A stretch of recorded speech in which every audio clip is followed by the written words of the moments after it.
Bonjour à tous, bienvenue dans l'aventure ludique extraordinaire. Dans cette vidéo, on ouvre The Wall. The Great Wall. Mais avant d'aller plus loin, comme tout petit créateur de contenu, chaque abonné et abonnement reste la meilleure source de motivation possible. Alors je compte sur toi.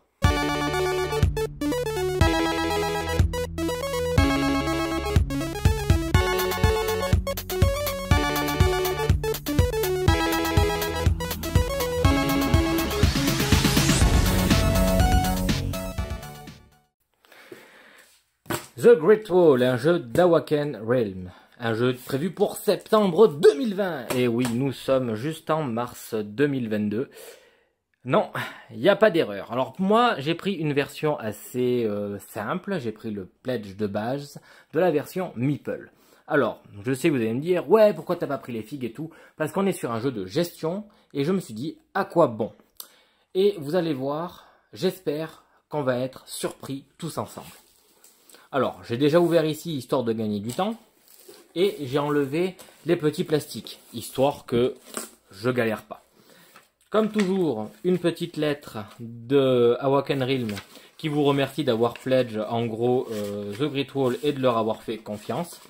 Donc, évidemment, elle est en anglais. Et moi, mon niveau d'anglais me permet de ne pas comprendre grand-chose. Donc, poubelle. Un petit goodies comme ça. Donc ça pourrait être un jeton premier joueur. Tiens, ça c'est bien vu, c'est très sympa. Bon, on prend. Ensuite, voilà donc The Great Wall. La grande muraille. C'est les stretch goals. On va regarder ça après. Nous d'abord, on va s'intéresser au Great Wall, la grande muraille. Le jeu de base. Allez, on dégage le carton. Voilà. Donc, qu'est-ce que ça dit The Great Wall ? Alors, ça dit que c'est un jeu de stratégie compétitif pour 1 à 4 joueurs, situé dans la Chine médiévale, qui mêle des thèmes historiques à une pincée de fantastique. Le jeu inclut les modes solo et coop. Ça, c'est sympa, ça fait 3 modes différents, rien que là. La Grande Muraille se dressait déjà pendant la dynastie Zhou, bien des années avant les troubles actuels. À l'époque, il s'agissait d'une simple série de murs et de forts qui protégeaient le pays contre les invasions de tribus nomades. La muraille a survécu à de nombreuses guerres et batailles et a été agrandie, reconstruite et réparée à maintes reprises. Mais aujourd'hui, une véritable menace se profile, une horde nomade met les frontières en danger. La Grande Muraille est encore en construction, vous devrez la bâtir tout en repoussant les ennemis et en vous efforçant de faire une bonne impression aux yeux de l'empereur. Donc déjà, la patte graphique est très intéressante. On a un matériel qui est assez détaillé ici et qui semble assez soft finalement, des cartes, des écrans de joueurs, tiens, intéressant. Des plateaux recto verso, putain, en 56 par 84, d'accord, donc à voir. 3 sections de muraille chacune, putain, rien que là, ça met un peu l'eau à la bouche. Honnêtement, ce jeu, je l'avais oublié. Je m'attendais même pas à le recevoir cette année en plus, donc du coup, vu que je l'avais oublié. Et c'est une bonne surprise de l'avoir reçu. 2 champions ressources dans un compartiment séparé, bon, on verra de quoi il s'agit. Et des meeples de faction, ça, c'est vraiment le cœur de cette boîte-là. Évidemment, on reprend avec les aperçus Meeple. Je trouve ça vraiment sympa. Voilà. Alors, The Great Wall, la grande muraille. Ouvrons ce qu'il y a dedans. Bon, alors déjà oui, j'ai pas précisé, mais elle ferme pas. Il doit y avoir assez de matos là-dedans pour la grande muraille. Est-ce que ça en vaut le coup? Parce que jusqu'ici, je tiens à le dire quand même, le matériel de Etherfield m'a un peu laissé de marbre, quoi. M'a absolument pas surpris du tout, voire même assez décevant. Donc là, j'espère qu'ils vont faire mieux avec The Great Wall. Donc déjà, un livret de règles. Ah, le papier est très sympa. La taille au format de la boîte, bon, ça se fait de plus en plus et c'est logique. Il y a l'air d'avoir un plateau assez gigantesque. Bon, ben, on verra si les règles sont aussi bien écrites que Etherfield. Par contre, il y a de la lecture. Hein. C'est assez peu aéré, ouais, version Etherfield, quoi. Il y a très peu d'illustrations, comme vous pouvez le constater. Un index écrit en quoi? En tout petit. Alors, les presse-bits, accrochez-vous, parce que là, c'est comme si vous allez lire un annuaire, presque. Et après, les déroulements du jeu avec un rappel. Bon, ok. Ça, déjà, c'est bien vu. C'est bien. Déjà, c'est bien d'avoir fait ça. Après, je dis ça, mais j'ai pas lu, je sais pas vraiment de quoi il s'agit. C'est une première impression, ça laisse un peu froid, hein, cette histoire. Alors, pour éviter d'un peu trop dire n'importe quoi sur ce que l'on va trouver, on va prendre cette page ici, qui reprend le matériel. Donc, on va en profiter. On va tester d'entrée de jeu la qualité de la graphe. Donc, liste du matériel avec, donc, ben là, c'est les figurines en dessous les meeples. Alors, pour ceux qui veulent voir un peu la différence. Bon. Moi, perso, ça me va très bien les meeples. Là, voilà, je regrette pas mon choix pour le moment. Un peu de matériel, on va voir tout ça. En dessous, des petits pions. Les murailles qui étaient question, sympa ça. Et des feuilles d'autocollants. Et oui, parce qu'on va les mettre sur les meeples, j'imagine. Ça, c'est super bien vu. Voilà, un truc où t'as pas besoin, en fait, de peindre. Et en plus, pourquoi peindre, sachant que tu as des couleurs de faction. Enfin non, là, bref, pour moi, là, la version Meeple est excellente. Je regrette tellement pas mon choix là-dessus, je suis très content. Alors ça doit être les écrans joueurs. Ça me fait un petit peu penser au Cyclades. Un jeu de gestion avec les... Bon, c'est pas vraiment de gestion de ressources à proprement parler, hein, les Cyclades. Mais néanmoins, on est sur un jeu où il y a un écran. Parce qu'on fait des enchères. Et peut-être que là, il y a un système d'enchères aussi. À plusieurs. Vraiment très intéressant. Il a l'air d'être assez ergonomique. À plier, il est sympa. Ouais. Ouais, ok. Bon, ça suit plutôt bien. On a une illustration. Est-ce qu'on a la même à chaque fois? Non, bien évidemment. Et heureusement. Super. Ok. Est-ce que c'est les mêmes?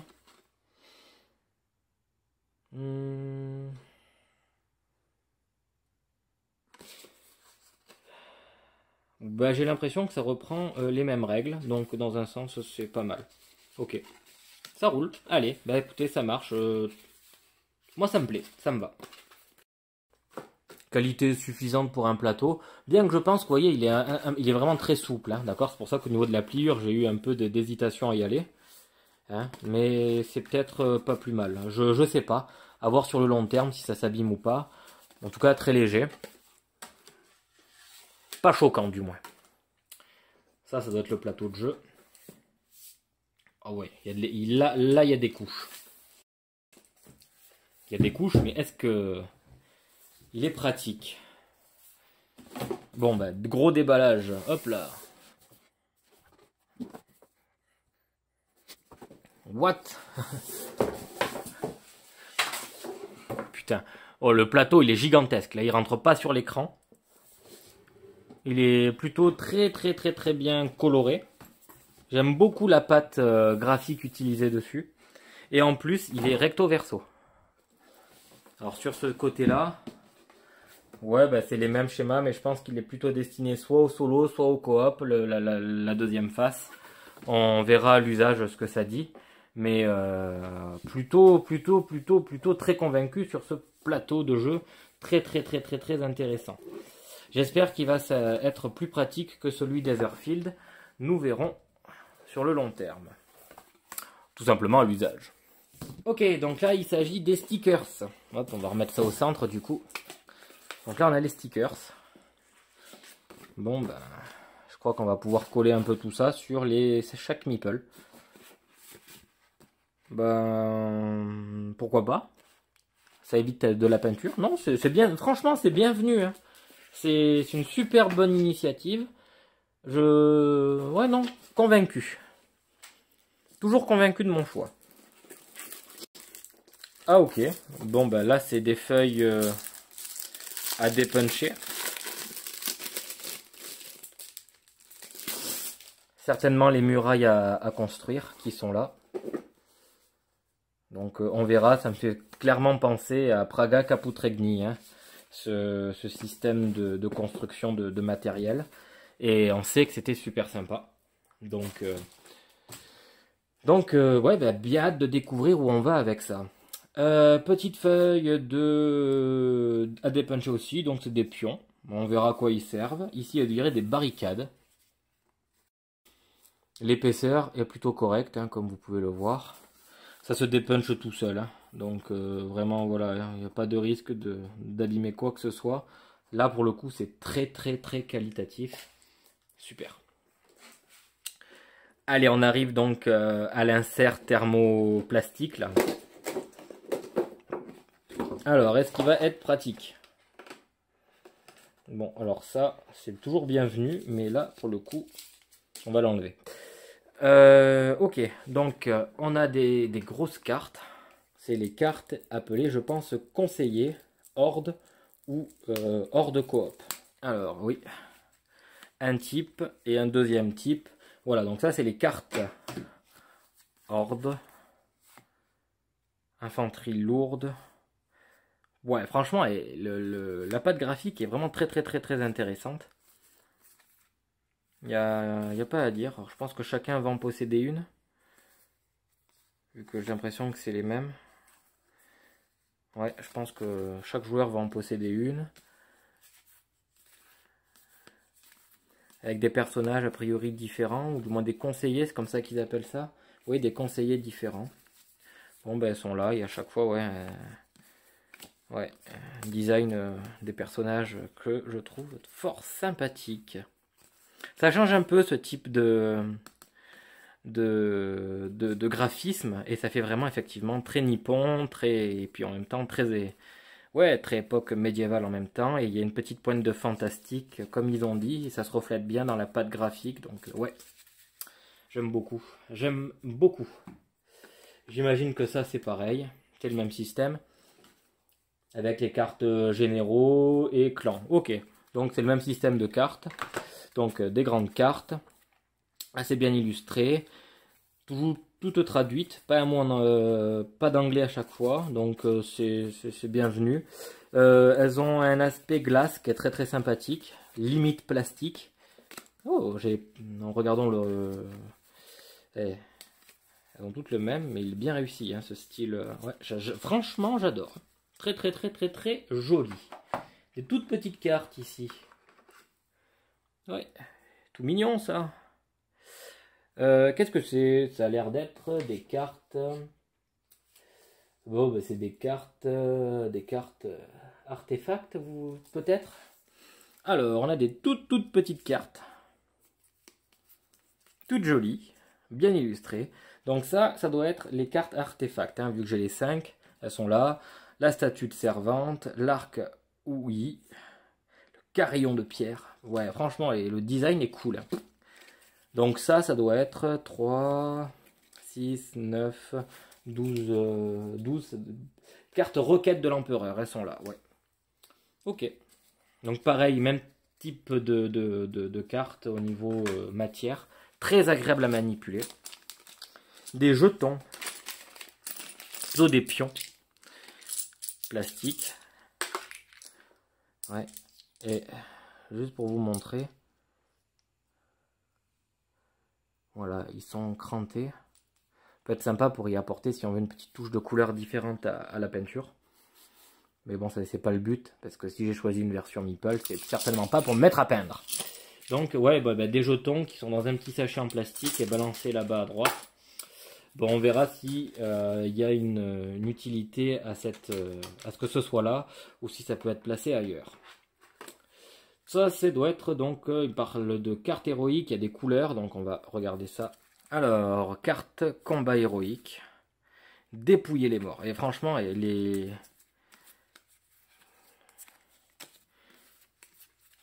c'est sympa, hein. Retraite, renfort. Je crois qu'on en a une chacun, vu la quantité qu'il y a. Ouais, non, sympa, hein. Franchement, elles glissent toutes seules ces cartes. C'est vraiment très agréable comme matière. Très bien choisi. Hop, des cartes. Donc ça, devait être les cartes tactiques. Tactique et peut-être événement, un des deux. Ça, c'est les cartes stratégie en couleur, donc à la couleur de chaque personnage. Et ici, on a travailler plus dur, celle-là, etc. Ça doit être les cartes stratégie solo. 1, 2, 3, 1, 2, 3, donc voilà. Carte du roseau de carte stratège. Clan du roseau, pardon, c'est la carte stratégie du clan de roseau. Ok. Bon, même qualité, avec à chaque fois une illustration derrière, vraiment badass. J'aime beaucoup.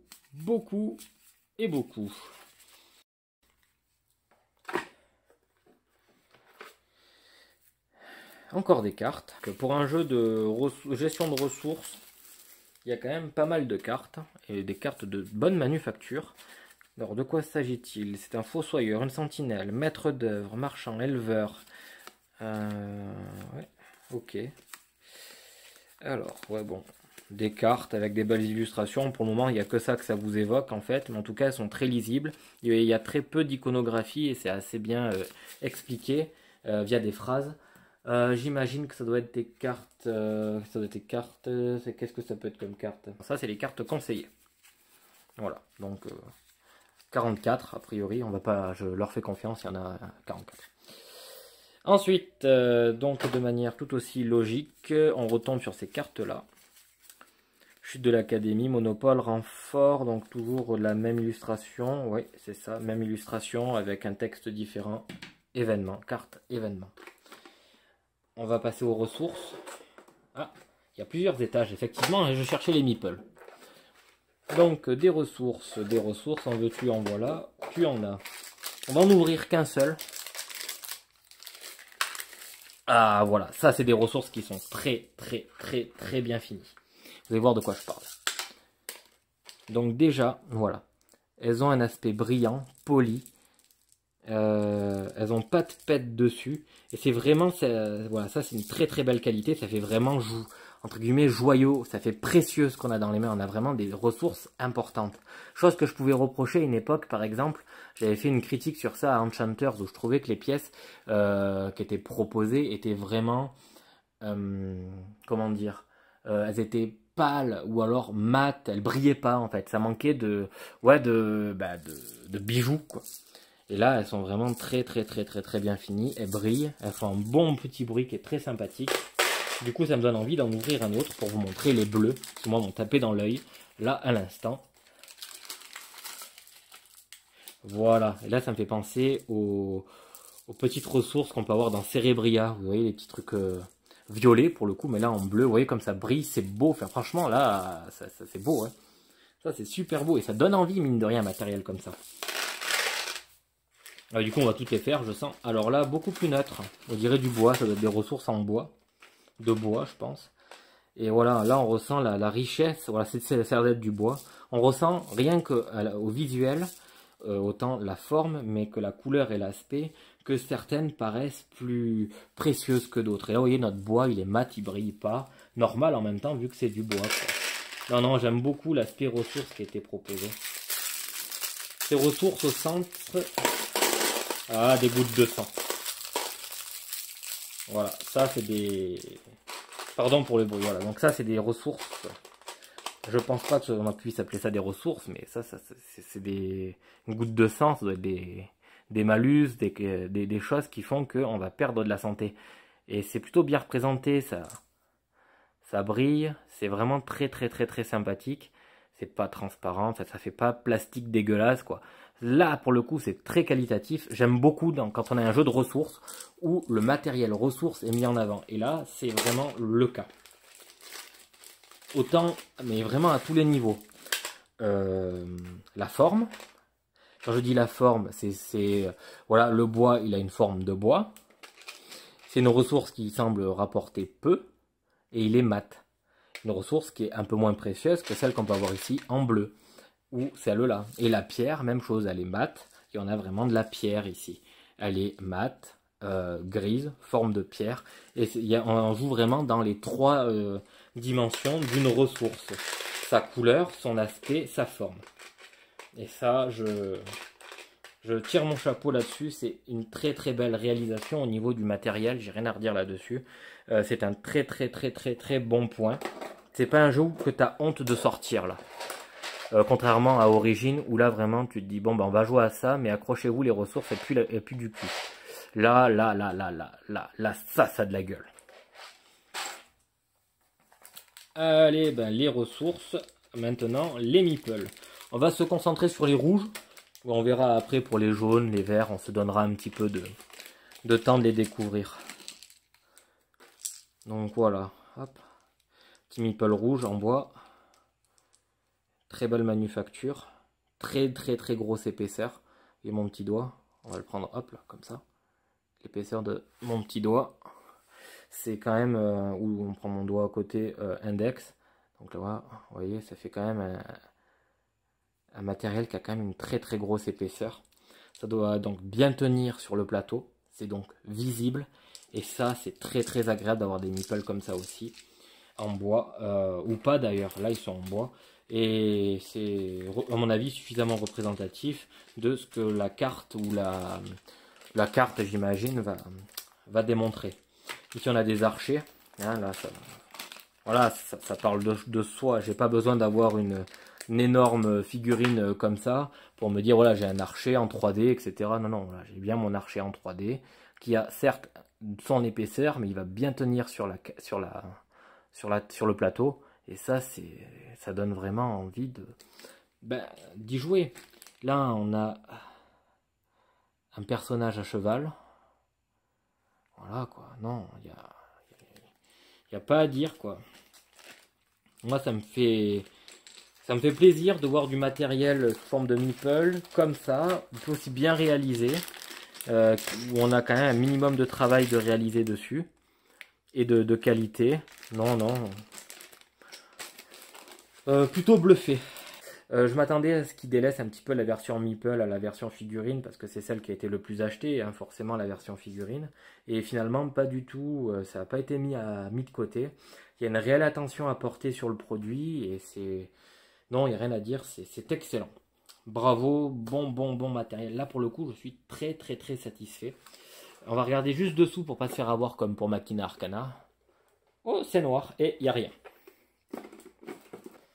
Et ben voilà, un jeu qui fait envie de jouer. Un jeu qui fait plaisir aussi. Certes, là, pour le coup, on l'a attendu, celui-là, au point de l'avoir oublié. Vous me direz. Mais un sacré jeu. En tout cas, un sacré matériel. Hop, on va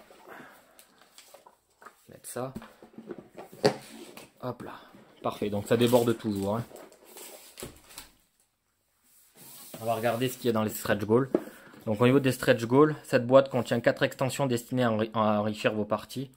Chronique antique, donc 6 scénarios jouables en compétitif ou coop, qui ajoutent une dimension stratégique et narrative à vos parties. Intéressant ça à vous présenter, j'imagine. Dites-moi s'il y a quelque chose ici qui vous intéresse en particulier. Vous aurez l'occasion, entre autres, de défendre la forteresse d'Ayu ou de repousser les envahisseurs lors de la fête des fantômes. Le rat apporte de la chance à ceux qui en ont besoin. Le vénérable animal permet aux joueurs de choisir un lieu qui va recevoir la bénédiction du rat et générer divers avantages. Bon, on verra de quoi il s'agit. Un 5e joueur, je pense pas que ça verra le jour, ça. Et Genghis Khan, le seigneur le plus terrible de tout l'empire mongol. Donc on verra de quoi il s'agit. Toujours un système de meeple et il y a l'air d'avoir 2 figurines.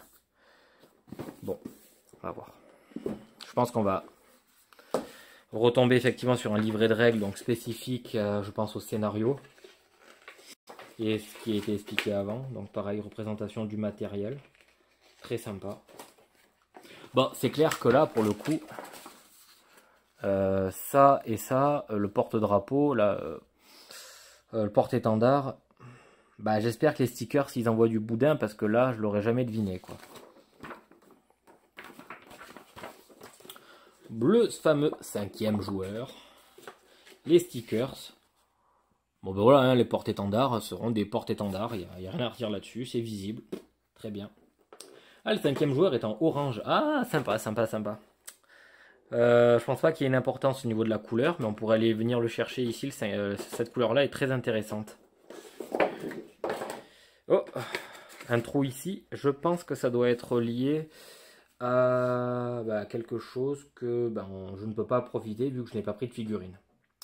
Peut-être le roi machin, là, le king machin qui devait être que dedans la boîte avec les figurines.